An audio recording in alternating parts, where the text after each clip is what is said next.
अस्सलामुअलैकुम। इस वीडियो के अंदर हम डिस्कस करेंगे डेवलपमेंट ऑफ स्टमक। हम डेवलपमेंट ऑफ जीआईटी को ही कंटिन्यू कर रहे हैं। प्रीवियस वीडियोस में हमने फोल्डिंग ऑफ एम्ब्रियो और derivatives of gut tube and mesentery को डिस्कस किया था। फोल्डिंग ऑफ एम्ब्रियो के अंदर हमने देखा था कि यॉर्क सैक का कुछ पार्ट इनकॉर्पोरेट हो जाता है इनसाइड द एम्ब्रियो और वहाँ से फॉर्मेशन होती है प्रिमिटिव गट ट्यूब की। तो यहाँ तक आपको पता है कि एक गट ट्यूब की फॉर्मेशन हो चुकी है। ठीक है, यहाँ मैंने गट ट्यूब को ड्रॉ किया है जिससे पूरे जीआईटी ने डेवलप होना है। पूरा हमारा गैस्ट्रो इंटेस्टाइनल सिस्टम इस गट ट्यूब से डेवलप होता है। तो गट ट्यूब को हम यहाँ पर 3 पार्ट्स में डिवाइड कर देते हैं। ठीक है, ये गट ट्यूब है।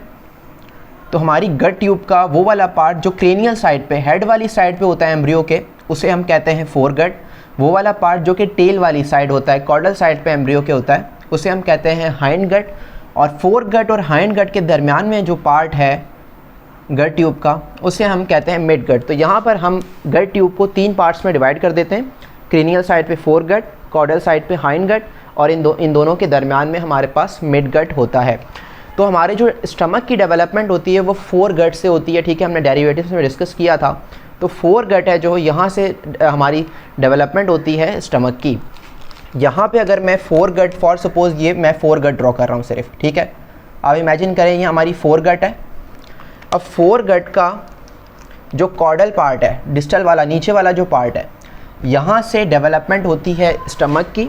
बाकी ये जो ऊपर वाला पार्ट है, यहाँ से बेसिकली हमारे पास जो ईसोफेगस है, हमारे जो ईसोफेगस है, ठीक है, ईसोफेगस से फेरिंक्स, पैलेट, ये सारे जो स्ट्रक्चर्स हैं ऊपर वाले, इनकी डेवलपमेंट होती है 4 गट। जो हमारा 4 गट है उसका जो प्रॉक्सिमल पार्ट है वहाँ से, 4 गट का जो डिस्टल वाला पार्ट है वहाँ से स्टमक की और ड्यूडेनम की जो प्रॉक्सिमल पार्ट है उसकी फॉर्मेशन, उसकी डेवलपमेंट होती है। सो स्टार्ट करते हैं हम डेवलपमेंट ऑफ स्टमक को। So in the 4th week of embryonic life, जब 4th वीक स्टार्ट होता है एम्ब्रियो की लाइफ का, तो उस वक्त distal part of the 4 gut में एक फ्यूजीफॉर्म इलाजमेंट होती है। ठीक है, ये मैंने आपको अभी बताया कि 4 गट का जो डिस्टल पार्ट है नीचे वाला, वहाँ से स्टमक की फॉर्मेशन होती है। So in the 4th week of embryonic life, ठीक है, तो 4th week of embryonic life के अंदर क्या होता है, ये जो डिस्टल पार्ट है 4 गट का, यहाँ पर एक फ्यूजीफॉर्म इन्लार्जमेंट अपेयर होती है। फ्यूजीफॉर्म इन्लार्जमेंट एक स्पिंडल शेप, ठीक है, फ्यूजीफॉर्म इन्लार्जमेंट को हम कह सकते हैं कि वो एक स्पिंडल शेप इन्लार्जमेंट होती है जो कि caudal part, distal part of the 4 gut में अपेयर होती है during the 4th week of embryonic life. और इसे हम कह सकते हैं ये प्रीमॉर्डियल स्टमक है, यहाँ से स्टमक की फॉर्मेशन होती है।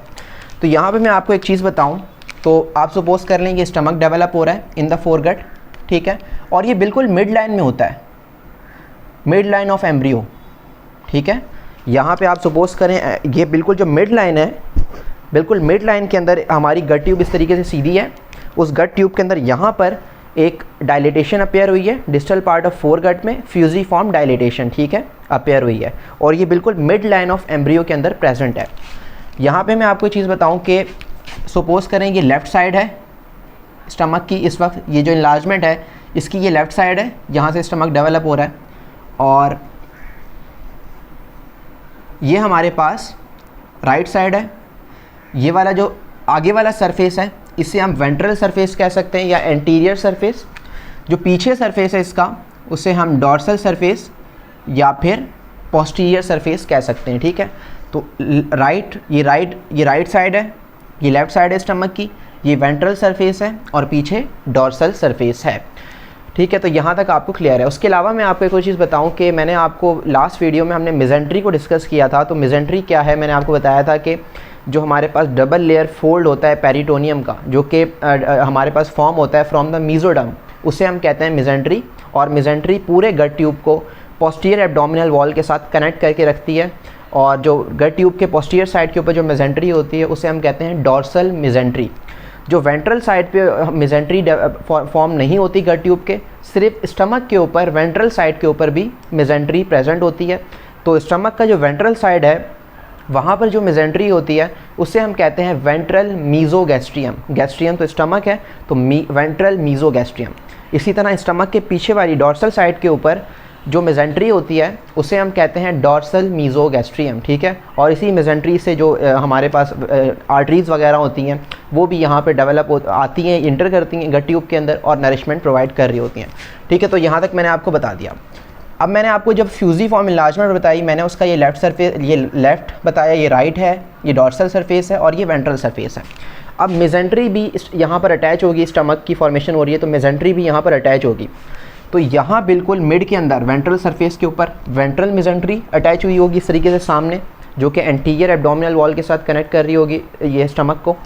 और डॉर्सल साइड के ऊपर भी मिड लाइन के अंदर मेजेंट्री डॉर्सल मीजोगैस्ट्रियम होगी, जो कि पोस्टीरियर एब्डोमिनल वॉल के साथ डेवलपिंग स्टमक को कनेक्ट कर रही होगी। तो यहाँ तक आपको पता होना चाहिए, क्योंकि आगे आपको फिर इसका कॉन्सेप्ट आएगा। ठीक है, तो यहाँ तक क्लियर है। अब इस लेवल के ऊपर अगर हम एक क्रॉस सेक्शन लें, ठीक है, इस डेवलपिंग स्टमक का यहाँ पर एक क्रॉस सेक्शन लें फ्यूजिफॉर्म इन्लार्जमेंट का, तो कुछ इस तरीके से हमारे पास एक क्रॉस सेक्शन आएगा। आप देखें यहाँ पर स्टमक की डेवलपमेंट स्टार्ट हो गई है और स्टमक के आइदर साइड के ऊपर, दोनों साइड्स के ऊपर हमें दो नर्व्स मिलती हैं। ठीक है, हमने यहाँ से कट किया स्टमक को और हम ऊपर से देख रहे हैं, तो हमें स्टमक के आइदर साइड के ऊपर दो नर्व्स नज़र आ रही हैं। इन नर्व्स को हम कहते हैं वैगस नर्व। ठीक है, तो ये क्रेनियल नर्व है वैगस नर्व, ये राइट वैगस है, ठीक है, राइट साइड पे, और ये लेफ़्ट वैगस है लेफ़्ट साइड पे। तो ये आपको पता होना चाहिए कि जो स्टमक के डेवलपिंग स्टमक के आइदर साइड, दोनों राइट और लेफ़्ट साइड के ऊपर वैगस नर्व रन कर रही होती है। ठीक है, तो आगे हम बताएंगे फिर वैगस नर्व में क्या चेंजिंग आएंगी। ठीक है, अब नेक्स्ट में क्या होता है कि 4th और 5th वीक के अंदर क्या होता है कि स्टमक की जो फॉर्मेशन हो रही होती है, तो यहाँ पर एक चीज़ होती है कि जो वेंट्रल सरफेस है, ठीक है, ये वेंट्रल सरफेस है, हम इसे कह सकते हैं वेंट्रल बॉर्डर है स्टमक का, और जो डॉर्सल सरफेस है उसे हम कह सकते हैं डॉर्सल बॉर्डर ऑफ स्टमक। ठीक है, तो जो वेंट्रल सरफेस होता है स्टमक का, उसकी इतनी ज़्यादा डेवलपमेंट नहीं होती, लेकिन जो डॉर्सल सरफेस है उसकी रैपिड ग्रोथ होती है। ठीक है, तो उसकी रैपिड ग्रोथ होती है। आप इसको इमेजिन ऐसे कर सकते हैं, अगर मैं साइड व्यू इसका बनाऊँ आपको, ठीक है, तो फॉर देखें ये वेंट्रल सरफेस जिसकी इतनी ग्रोथ नहीं हो रही है, ठीक है, और जो डॉर्सल सरफेस है उसकी बहुत ज़्यादा ग्रोथ हो जाती है। ठीक है, तो ड्यूरिंग द 4th और 5th वीक में क्या होता है, जो वेंट्रल सरफेस है उसकी इतनी ज़्यादा ग्रोथ नहीं होती, और जो डॉर्सल सरफेस होता है स्टमक का उसकी ज़्यादा ग्रोथ होती है। तो उस वजह से हमारे पास क्या होता है कि जो लेसर कर्वेचर है स्टमक का, आपको पता है स्टमक की शेप इस तरीके से कुछ होती है, ये स्टमक का लेसर कर्वेचर होता है, ये स्टमक का ग्रेटर कर्वेचर होता है।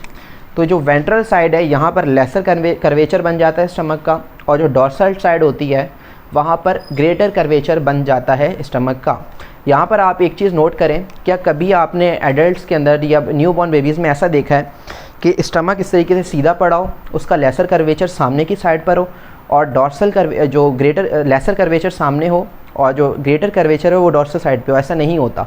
हमारा स्टमक इस तरीके से रोटेट होकर हमारी एब्डोमिनल कैविटी में प्रेजेंट होता है। जो लेसर कर्वेचर होता है वो राइट साइड पे होता है, ग्रेटर कर्वेचर होता है वो लेफ़्ट साइड पे होता है। तो इस तरीके से नहीं होता। अब यहाँ पर एक इवेंट होता है जिसे हम कहते हैं rotation of the stomach.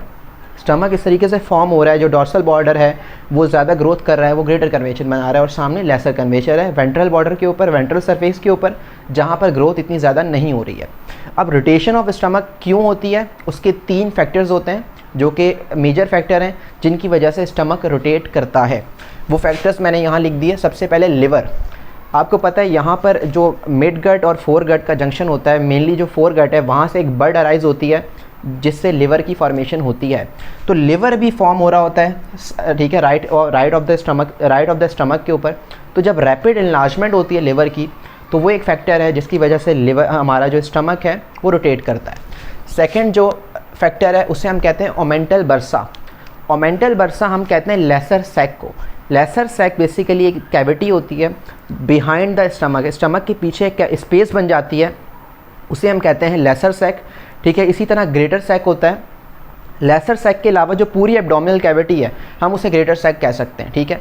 Laser sac क्या है, पोस्टीरियर टू द स्टमक एक स्पेस है, उसे हम कहते हैं लेसर सैक। लेसर सैक के अलावा जो एब्डोमिनल कैविटी है, जो स्पेस है, उसे हम कह देते हैं ग्रेटर सैक, ठीक है। तो जब इलाजमेंट होती है लेसर सैक की, तो वो भी एक फैक्टर है जो कि रोटेशन कराता है स्टमक की। उसके बाद एक्टिव ग्रोथ प्रोसेस, जो स्टमक में ग्रोथ हो रही है, ठीक है, वेंट्रल पे सरफेस पे इतनी ज़्यादा ग्रोथ नहीं हो रही, डोर्सल सरफेस पे ज़्यादा ग्रोथ हो रही है, तो ये भी एक फैक्टर होता है जो कि हमारे पास रोटेशन ऑफ स्टमक में हेल्प करता है। तो ये 3 मेन फैक्टर्स होते हैं जो कि स्टमक को रोटेशन में हेल्प करते हैं। और स्टमक 90 डिग्री रोटेट करता है, ठीक है, आपने याद रखना है 90 डिग्री रोटेशन होती है स्टमक की क्लॉकवाइज में, ठीक है। तो यहाँ मैं लिख देता हूँ क्लॉकवाइज 90 डिग्री, ठीक है। इस तरीके से क्लॉकवाइज हमारे पास स्टमक की रोटेशन होती है, 90 डिग्री पे रोटेशन होती है। अगर हम यहाँ रोटेशन ऑफ स्टमक को देखें तो यहाँ पे मैंने आपको इस चीज़ से मैं आपको बताता हूँ कि रोटेशन किस तरीके से हो रही है। पहले हम यहाँ पे देख लेते हैं कि आप यहाँ देखें ये स्टमक मिड लाइन के अंदर बिल्कुल प्रेजेंट है, मिड लाइन ऑफ एम्ब्रियो के अंदर, ठीक है। इसी तरह बिल्कुल यहाँ पर है, ये स्टमक की राइट साइड है, ये स्टमक की लेफ़्ट साइड, ये वेंट्रल सरफेस, पीछे डॉर्सल सरफेस होगा। अब यहाँ पे क्या होगा, इस तरीके से क्लॉकवाइज डायरेक्शन में स्टमक 90 डिग्री ठीक है, स्टमक इस तरीके से 90 डिग्री बिल्कुल रोटेट कर जाएगा क्लॉकवाइज डायरेक्शन में, ठीक है। तो यहाँ मैंने स्टेप वाइज ड्रॉ किया, इस तरीके से 90 डिग्री रोटेशन होगी स्टमक की और फिर स्टमक की यहाँ फॉर्मेशन हो रही है। तो यहाँ एक चीज़ आप देख लें, आप यहाँ सपोज करें यह है स्टमक का वेंट्रल सरफेस, ये है लेफ़्ट साइड, ये है राइट साइड और ये है डॉर्सल सरफेस, ठीक है। इस तरीके से वेंट्रल ये हमारे पास इस तरीके से एक डायलेटेशन है। अब इन फैक्टर्स की वजह से स्टमक की रोटेशन होगी तो क्या होगा, 90 डिग्री अगर हम ऊपर से देखते हैं, ठीक है, एक क्लॉकवाइज 90 डिग्री रोटेशन होगी स्टमक की इन फैक्टर्स की वजह से, जिसकी वजह से क्या होगा, और आपको मैंने बताया था लेसर कर्वेचर वेंट्रल साइड पे, डॉर्सल कर्वेचर हमारे पास डॉर्सल, जो ग्रेटर कर्वेचर है वो डॉर्सल साइड पे और जो लेसर कर्वेचर है वो वेंट्रल साइड पे, मैंने आपको भी बताया। तो इस तरीके से एक 90 डिग्री रोटेशन हो जाएगी स्टमक की।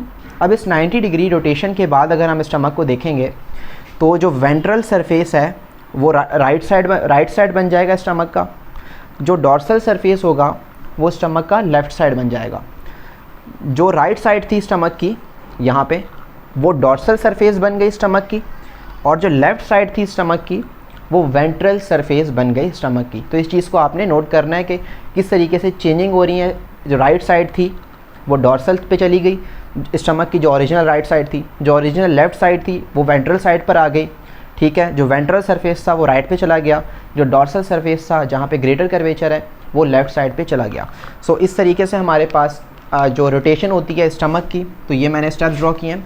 यहाँ पे आप देखें रोटेट हुआ स्टमक और अभी मिड लाइन में, उसके बाद यहाँ पे रोटेशन हो जाती है स्टमक की। यहाँ पर क्या होता है कि जो स्टमक का ये वाला ऊपर वाला सुपीरियर पार्ट होता है ये हमारे पास थोड़ा सा इन्फीरियरली मूव करता है, ठीक है, लेफ़्ट पे, और इन्फीरियरली मूव करता है, ठीक है, थोड़ा सा लेफ़्ट हो जाता है। स्टमक मिड लाइन में नहीं रहता, ये थोड़ा सा लेफ़्ट साइड पे और ये इन्फीरियरली मूव करता है, जो सुपीरियर पार्ट है स्टमक का, ठीक है। और जो हमारे पास ये वाला नीचे वाला जो पार्ट होता है पाइलोरिक पार्ट है जो स्टमक का, ठीक है, ये पाइलोरिक स्पिंचर होता है, ये पाइलोरिक पार्ट है स्टमक का, ये स्लाइटली राइट पे और सुपीरियरली मूव कर रहा है, ठीक है। ये थोड़ा सा ऊपर की तरफ इस तरीके से मूव करता है और ये थोड़ा नीचे की तरफ इस तरीके से मूव करता है, और इस तरीके से एक ओरिजिनल पोजीशन आ जाती है स्टमक की अगर हम सामने से देखते हैं, ठीक है। तो ये हमारे पास इस तरीके से स्टमक हमें कुछ नज़र आ रहा होता है आफ्टर द रोटेशन। अब यहाँ पे मैंने आपको वैगस नर्व का भी बताया था, तो वैगस नर्व पे भी इफेक्ट आता है रोटेशन का। Vagus nerve right vagus nerve right पे थी, लेफ़्ट वैगस नर्व लेफ़्ट पे थी, लेकिन आफ्टर द रोटेशन क्या होता है, जो राइट वैगस होती है वो पोस्टीरियर साइड पे चली जाती है और जो लेफ़्ट वैगस होती है वो एंटीरियर साइड पे चली जाती है, ठीक है। तो ये हमारे पास आ गई राइट वैगस पोस्टीरियर साइड के ऊपर, यहाँ से लेफ़्ट वैगस आगे की तरफ आ जाएगी, जो लेफ़्ट वैगस होगी वो एंटीरियर साइड के ऊपर आ जाएगी।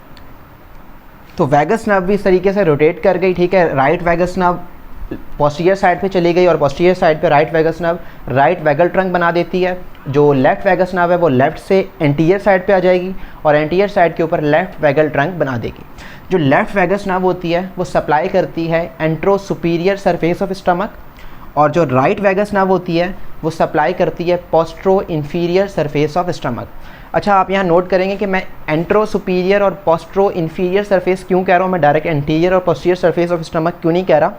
मैंने आपको बताया जब इस तरीके से डेवलपमेंट हो रही होती है तो ये जो पाइलोरिक रीजन है ये स्लाइटली ऊपर की तरफ मूव कर रहा होता है, और ये ऊपर वाला जो रीजन है स्टमक का ये स्लाइटली इन्फीरियरली मूव करता है। तो स्टमक इस तरीके से बिल्कुल यूँ सीधा नहीं रहता, इस तरीके से थोड़ा सा टिल्ड कर जाता है। तो जो सामने वाला सरफेस होता है उसे मैंने इसलिए कहा कि एंट्रो सुपीरियर सरफेस, थोड़ा सा ये टिल्ड कर गया है, और जो पोस्टीरियर सरफेस था मैंने उसको कहा पोस्ट्रो इन्फीरियर सरफेस, इसलिए मैं कह रहा हूँ, ठीक है, टिल्ड करने की वजह से यहाँ पाइलोरिक रीजन है जो थोड़ा सा इस तरीके से टिल्ड कर जाता है। तो जो राइट वैगल ट्रंक होगी वो सप्लाई करेगी postero inferior surface of stomach, और जो लेफ्ट वैगल ट्रंक होगी वो सप्लाई करेगी एंट्रो सुपीरियर सरफेस ऑफ स्टमक। सो यहाँ तक आपका क्लियर है। नेक्स्ट हम मिजेंट्री को देखते हैं कि मिजेंट्री की चेंजिंग किस तरीके से आती है जब स्टमक की हमारे पास रोटेशन हो रही होती है। मैंने आपको शुरू में ही बताया था कि वेंट्रल सरफेस के ऊपर इस तरीके से मिजेंट्री यहाँ पर एंटीरियर एब्डोमिनल वॉल के साथ कनेक्ट करेगी, और इसी तरीके से डॉर्सल सरफेस के ऊपर मिजेंट्री डॉर्सल एब्डोमिनल वॉल के साथ कनेक्ट करेगी। अब रोटेशन के बाद क्या होगा, वेंट्रल सरफेस लेसर कर्वेचर बन गया, ठीक है। तो यहाँ पर हमें मिल जाएगी, ये है हमारे पास, ठीक है। यहाँ पे हमारे पास वेंट्रल मीजो राइट साइड पे चली जाएगी, ठीक है, हमारे पास वेंट्रल मिजेंट्री, ठीक है। और डॉर्सल सरफेस पे हमारे पास डॉर्सल मिजेंट्री थी, तो डॉर्सल मिजेंट्री अब लेफ़्ट साइड पे इस तरीके से यहाँ पर आ जाएगी। तो यहाँ तक आपका क्लियर है। अब यहाँ पे मैंने कुछ क्रॉस सेक्शंस ड्रॉ किए हैं। इस क्रॉस सेक्शंस को हम कॉन्सेप्ट समझने के लिए हमें आने चाहिए, काफ़ी ईजी है ये। अगर हम एम्ब्रियो को कट करते हैं इस तरीके से और सुपीरियर व्यू से उसको देखते हैं एक क्रॉस सेक्शन को, ठीक है, तो हम यहाँ देख सकते हैं स्टमक के लेवल के ऊपर ये स्टमक डेवलप हो रहा है। मैंने आपको बताया था कि स्टमक में डॉर्सल और वेंट्रल दोनों साइड पे मिजेंट्री प्रेजेंट होती है।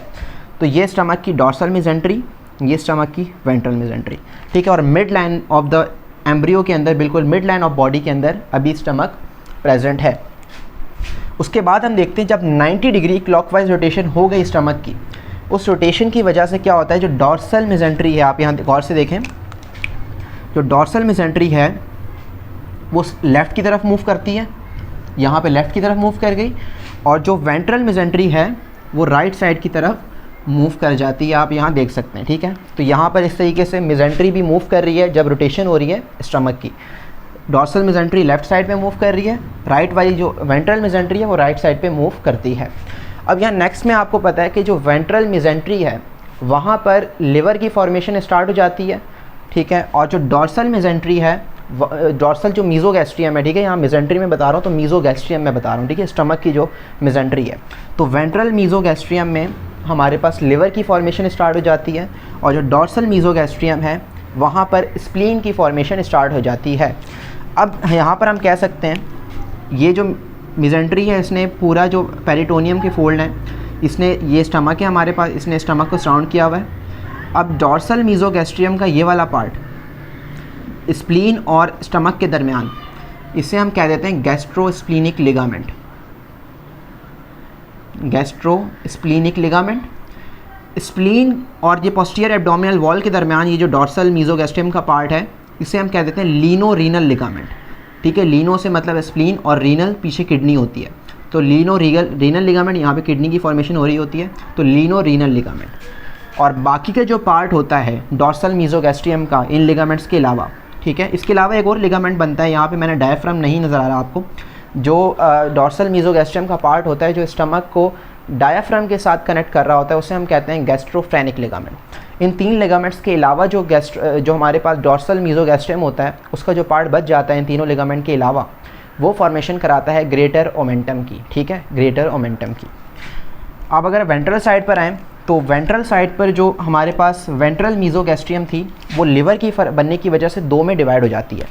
अब लिवर और एंटीरियर एब्डोमिनल वॉल के दरमियान ये वाला जो पार्ट है वेंट्रल मीज़ोगैस्ट्रियम का, ये फॉर्मेशन कराता है बेसिकली हमारे पास फाल्सीफॉर्म और क्रोनरी लिगामेंट।